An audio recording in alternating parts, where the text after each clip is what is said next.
मैं आपकी technique use करती हूँ तो मेरा पहले वाला जो प्रॉब्लम था कि मैं वोवेल में प्रॉब्लम करती थी, लेकिन आपके ये 5 दिन के सेशन के बाद बीच में वोवेल आए तो प्रॉब्लम नहीं होती, लेकिन स्टार्टिंग में आए लेकिन उन्हीं से स्टार्ट करना हो तो प्रॉब्लम होती।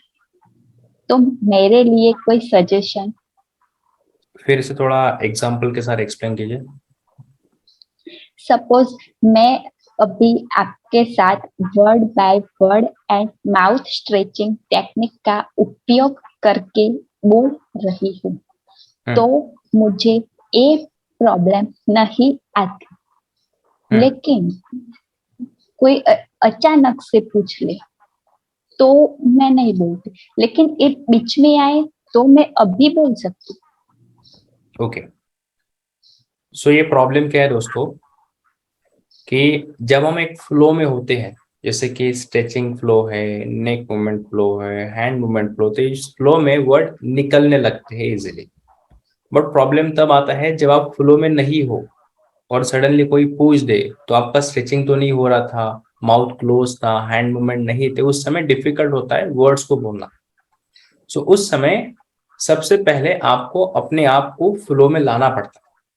जैसे कि किसने पूछा आपका नाम क्या है, so when someone ask you आपका नाम क्या है, दैट टाइम आपका माउथ क्लोज है, बॉडी स्टेबल है, मूवमेंट में नहीं थी, तो there is a maybe possibility है कि वहां पे आपके वर्ड अटक जाएंगे।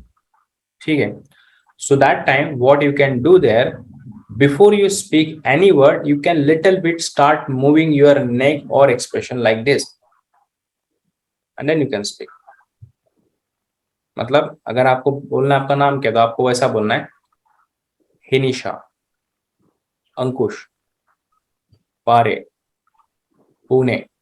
It means this little bit movement is helping you to speak out that word. अगर कभी किसी ने आपको पूछा है इन द बिगिनिंग कि आप कहाँ पे रहती है, या आपका नाम क्या है, या फिर आप कहाँ जाने वाली है, जो भी है, और अगर आपको लगता है कि वहां पे फ्लो नहीं आ रहा है, तो start with the flow little bit, और वो फ्लो हैंड मूवमेंट थोड़ा वियर्ड लगेगा, तो start with the neck movement या start with the acceleration and then you can speak.